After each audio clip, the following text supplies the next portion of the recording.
નમસ્કાર વિદ્યાર્થી મિત્રો, S5 BSc સેમિસ્ટર 3માં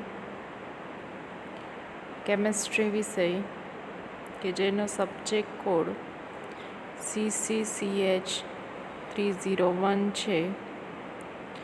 આ પેપરના અભ્યાસ માટે આપણે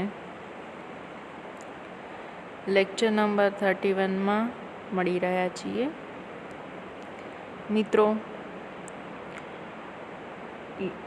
301ના પેપરમાં આપણે યુનિટ નંબર 3 ઉષ્માગતિશાસ્ત્ર એટલે કે થર્મોડાયનેમિક્સ જેનો અભ્યાસ કરીએ છીએ. રિસન્ટલી લાસ્ટ 2 થિયરીમાં આપણે ખૂબ સહેલો કોન્સેપ્ટ છે, પણ એમાં થોડા મેથેમેટિકલ સ્ટેપ્સ વધુ છે. એવી જે થિયરી એટલે કે ઉત્કલન બિંદુ ઉન્નયન અને ઠાર બિંદુ અવનયન, આ બંને થિયરીના આપણે સમીકરણો છે એ ડિરાઈવ કરવાના છે, જે તમારા સિલેબસમાં છે.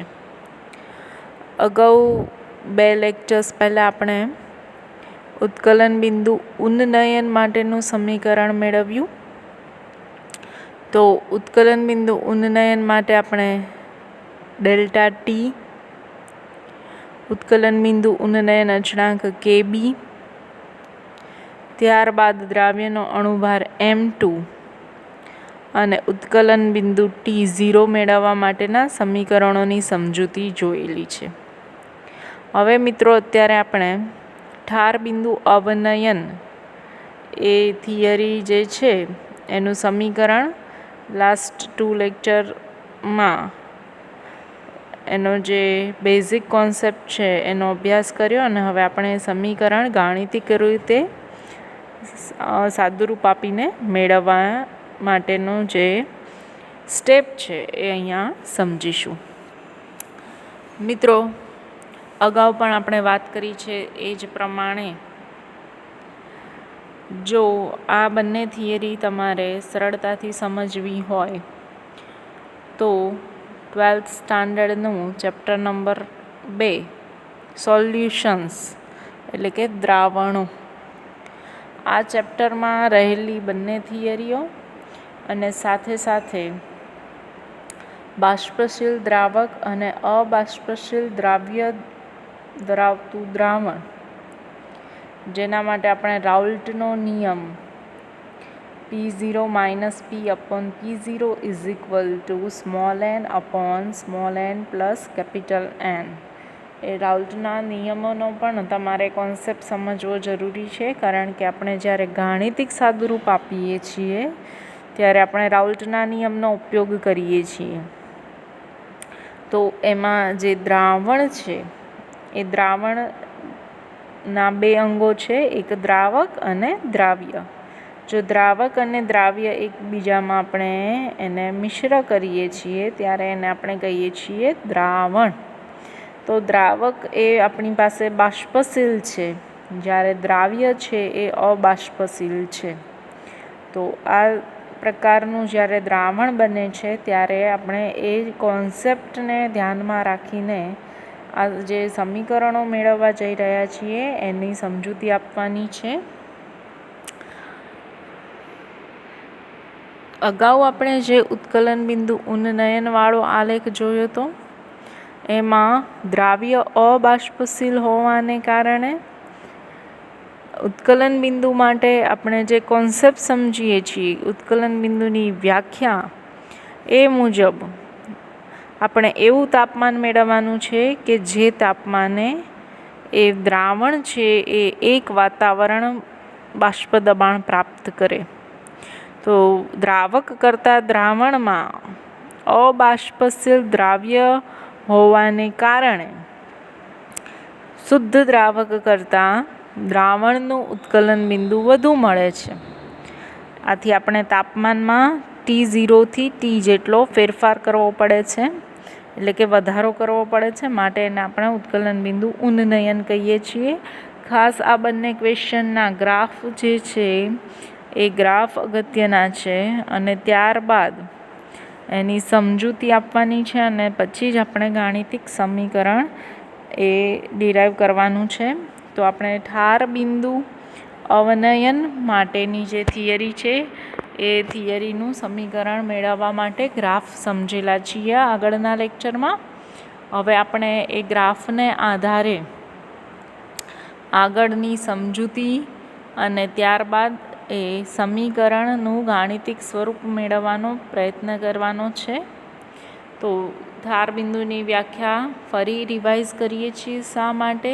કારણ કે આપણને કોન્સેપ્ટ એટલે કે આ ઠાર બિંદુ અને ત્યારબાદ ઠાર બિંદુ અવનયન એ જ જો ખબર ના હોય, એ કોન્સેપ્ટ વિશે જ કોઈ આપણને ક્લિયરિટી ના હોય, તો આપણે એ સમીકરણ છે એ ડિરાઈવ કરવામાં ખૂબ મુશ્કેલી પડે છે. તો ઠાર બિંદુ અને ઉત્કલન બિંદુ આપણે અહીંયા બે ડેફિનેશન આવે છે. અગાઉ ઉત્કલન બિંદુની ડેફિનેશનના આધારે આપણે સમીકરણ તારવ્યું. હવે અહીંયા ઠાર બિંદુને આધારે સમીકરણ તારવવાનું છે. તો ઠાર બિંદુ એટલે કે જે તાપમાને આપણે એવું તાપમાન મેળવવાનું છે કે જે તાપમાને પદાર્થની ઘન અને પ્રવાહી બંને ફેઝમાં બાષ્પ દબાણ કેવું થાય? સમાન થાય, અને તે તાપમાનને પ્રવાહીનું ઠાર બિંદુ કહે છે. તો એ ડેફિનેશનના આધારે આપણે લાસ્ટ લેક્ચરમાં આ આલેખની પણ સમજૂતી મેળવેલી છે. આ પ્રવાહી દ્રાવક માટે બિંદુ એ દર્શાવેલું છે જેનું બાષ્પ દબાણ P0 છે, અને ઘન દ્રાવક માટે બિંદુ બી છે જેનું બાષ્પ દબાણ PS, S ફોર સોલિડ છે. અને દ્રાવણ માટે આપણે જોઈએ તો દ્રાવણ છે એમાં પ્રવાહી ફેઝ છે. તો પ્રવાહી અને ઘન બંને ફેઝના બાષ્પ દબાણ એ સમાન થાય એ તાપમાનને આપણે શું કહીએ છીએ? એનું ઠાર બિંદુ. હવે જ્યારે શુદ્ધ પ્રવાહી દ્રાવક છે એની સાપેક્ષે દ્રાવણમાં કોણ રહેલું છે? દ્રાવ્ય રહેલું છે, અને પરિણામે દ્રાવ્યનું બાષ્પ દબાણ ઘટે હોવાને કારણે, દ્રાવણની અંદર દ્રાવ્ય રહેલું હોવાને કારણે દ્રાવણનું બાષ્પ દબાણ છે એ ઘટે છે. તો એ P0થી આપણને કેટલો ઘટાડો દેખાય છે? PS જેટલો. એ જ રીતે આ જે બિંદુ સી છે એ આપણને પ્રવાહી દ્રાવકની સાપેક્ષે દ્રાવણ માટેનું બાષ્પ દબાણ P સૂચવે છે. તો આ રીતે બાષ્પ દબાણમાં જે P0 - P જેટલો ઘટાડો છે, તો એ ઘટાડાને આપણે સરભર કરવો પડે. એટલે કે દબાણ બંને ઘન અને પ્રવાહી બંને ફેઝમાં બાષ્પ દબાણ સમાન હોવા જોઈએ. તો બંને ફેઝમાં બાષ્પ દબાણ સમાન મેળવવા માટે જેના તાપમાન જે છે T0 એમાં આપણે શું કરવું પડે છે? ઘટાડો કરવો પડે છે T જેટલો. માટે તાપમાનમાં ઘટાડો થતો હોવાને કારણે બાષ્પ દબાણ ઘટે તો એનું ઠાર બિંદુ પણ ઘટે છે, અને એ ઘટાડો થતો હોવાને કારણે આપણે એને કહીએ છીએ ઠાર બિંદુ અવનયન. તો આ આલેખને આધારે આપણે લાસ્ટ લેક્ચરમાં જે માહિતી છે એની સમજૂતી મેળવેલી. દરેક બંને થિયરીમાં આપણે આલેખ અને આલેખના આધારે જે સમજૂતી છે એ જરૂર દર્શાવવી ફરજિયાત છે. ત્યારબાદ આપણે ગઈકાલે લાસ્ટ લેક્ચરમાં સમીકરણ 1 અને સમીકરણ 2 એનો અભ્યાસ કરેલો છે, જે ક્લેપિરન સમીકરણ છે. તો સમીકરણ 1 એ પ્રતિ મોલ ઘન દ્રાવકની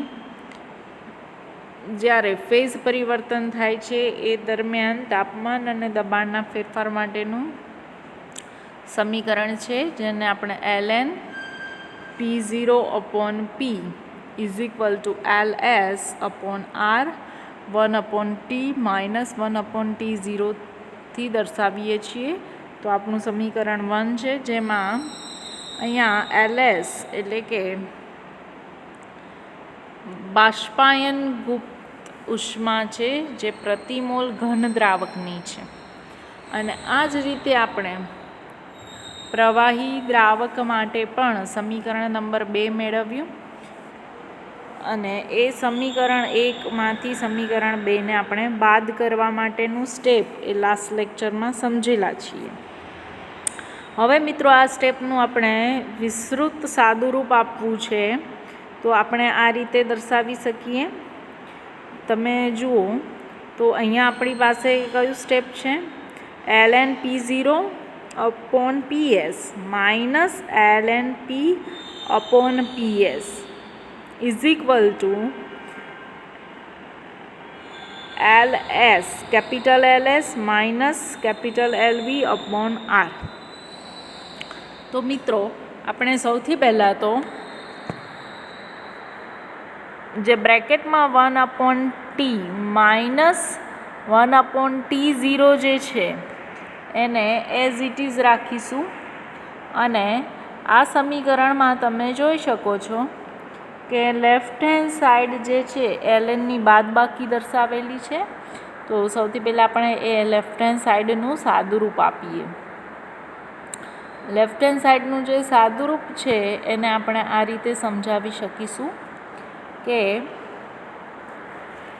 ln P0 upon PS minus ln P upon PS છે. હવે આ જે નેગેટિવ છે એને દૂર કરીએ, અને જો એને પોઝિટિવ કરવું હોય તો આપણે આ જે સ્ટેપ છે એમાં અંશ અને છેદ ઉલટાવવા પડે. તો ધેરફોર આપણે લખીએ is equal to ln P0 upon PS plus ln PS upon P થાય. હવે મિત્રો આપણે આ જે બંને ln છે એનો આ સરવાળો છે, તો એને આપણે એના ગુણાકારથી દર્શાવીશું. એટલે ln P0 upon PS multiply PS upon P. તો આ PS બંને કેન્સલ થયા.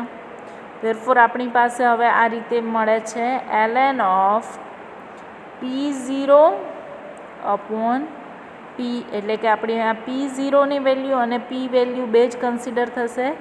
આ PS અને આ PS બંને કેન્સલ થયા. તો આપણી પાસે જે લેફ્ટ હેન્ડ સાઈડ આ રીતે જે સમીકરણ છે ln P0 upon PS minus ln P upon PS એના ઇઝ ઇક્વલ આપણે શું લખી શકીએ? ln P0 upon P. તો હવે આપણે એ નેક્સ્ટ સ્ટેપમાં જોઈએ. ln P0 upon PS multiply PS upon P is equal to capital LS minus capital LV upon R bracket 1/T minus 1/T0. તો અહીંયા આ બંને PS એ ડિવાઇડેશનમાં છે માટે એ કેન્સલ થયા. તો અંશમાં રહે છે P0 અને છેદમાં રહે છે P. એટલે લેફ્ટ હેન્ડ સાઈડનું ઇક્વેશન આપણને મળે છે ln P0 upon P is equal to. હવે રાઇટ હેન્ડ સાઈડ આપણે જોઈએ તો બ્રેકેટમાં જે ટેમ્પરેચર છે એ એઝ ઇટ ઇઝ રહ્યા.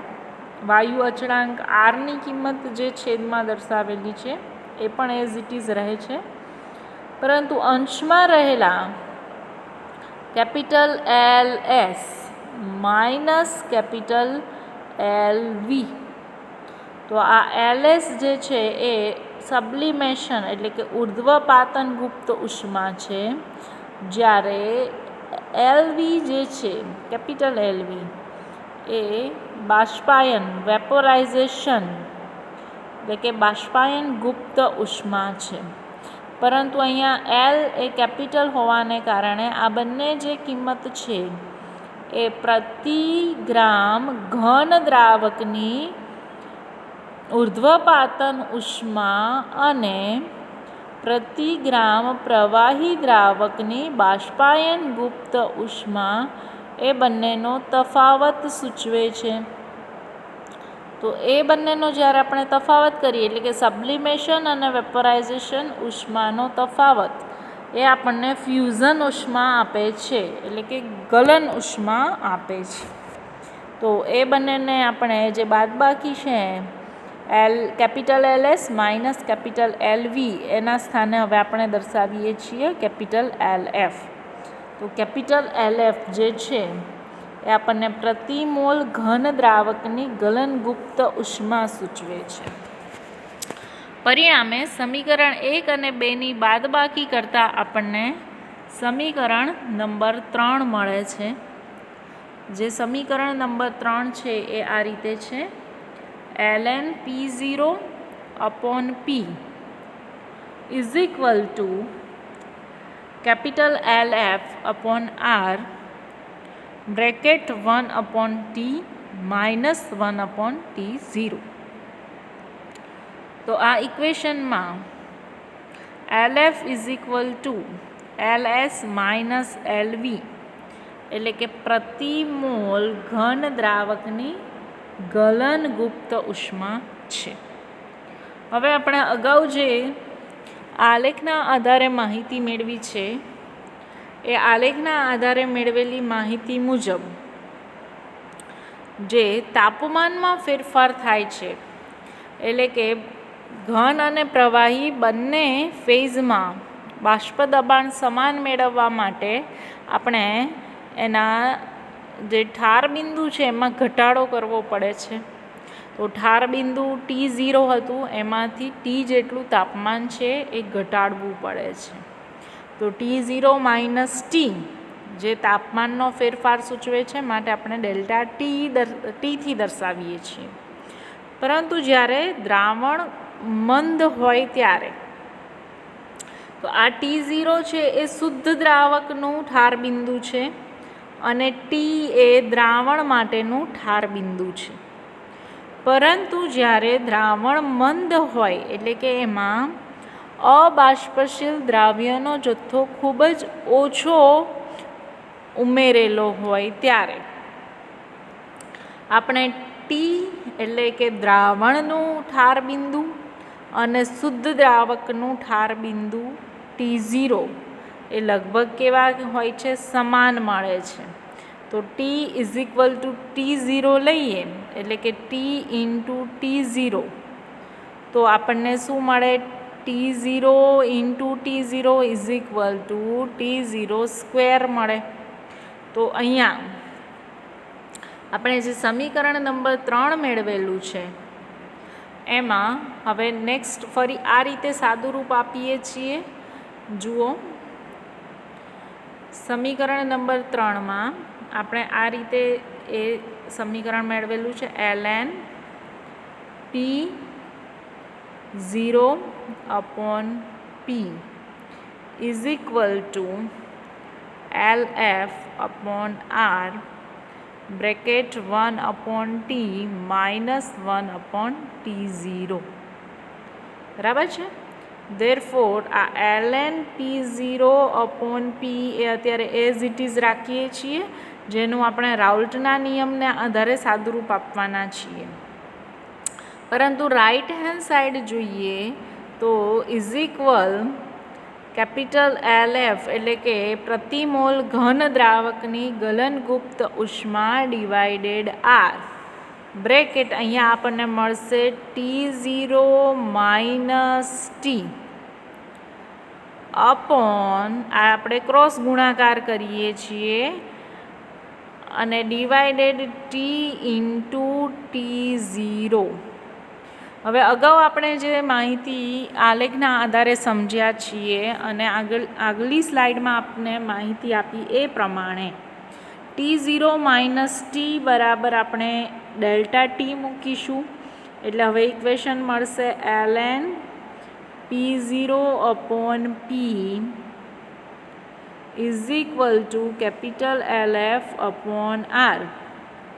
હવે જે બ્રેકેટનો અંશ છે એના સ્થાને આપણે દર્શાવીએ ડેલ્ટા T અને છેદમાં આ જે તાપમાન છે એ એક તાપમાન કેપિટલ T જે છે એ કોનું છે?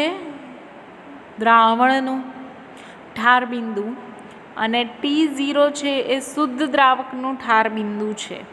પરંતુ જ્યારે મંદ દ્રાવણ હોય ત્યારે, એટલે કે એમાં અબાષ્પશીલ દ્રાવ્યનો જથ્થો ખૂબ જ સૂક્ષ્મ હોય ત્યારે આપણે જે આ કેપિટલ ટી છે એને T0 જેટલું જ એ એક્સેપ્ટ કરવામાં આવે છે, એટલે કે શુદ્ધ દ્રાવક જેટલું જ એનું ઠાર બિંદુ છે એવું સ્વીકારવામાં આવે છે. તો ટીના સ્થાને પણ આપણે શું લખીએ? T0. પરિણામે અહીંયા T0નો આપણને શું મળે છે? સ્ક્વેર મળે છે. તો આ એની સમજૂતી છે જે આપણે હવે નેક્સ્ટ સ્લાઇડમાં જોઈશું. એટલે કે આ જે સમીકરણ 3 છે એમાં આપણે આ બ્રેકેટવાળો પોર્શન છે એનો ક્રોસ ગુણાકાર કર્યો, એનું અંશનું સાદુરૂપ આપીએ એટલે ત્યાં ડેલ્ટા ટી મૂકીશું અને છેદમાં સાદુરૂપ એટલે કે T ઇન્ટુ T0 છે એના સ્થાને આપણે T0નો સ્ક્વેરથી દર્શાવીશું અને આપણે નવું સાદુરૂપ આપીને નવું સમીકરણ એ મેળવવાનું છે.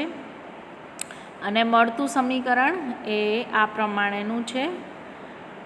આપ જોઈ શકો છો સમીકરણ નંબર 4 જે ln P0/P LF/R, જે બ્રેકેટમાં ટેમ્પરેચરવાળી બાદબાકી હતી એનું સાદુરૂપ આપી અને ત્યાં આપણે દર્શાવ્યું છે ડેલ્ટા T/T0², જે આપણું સમીકરણ નંબર 4 છે.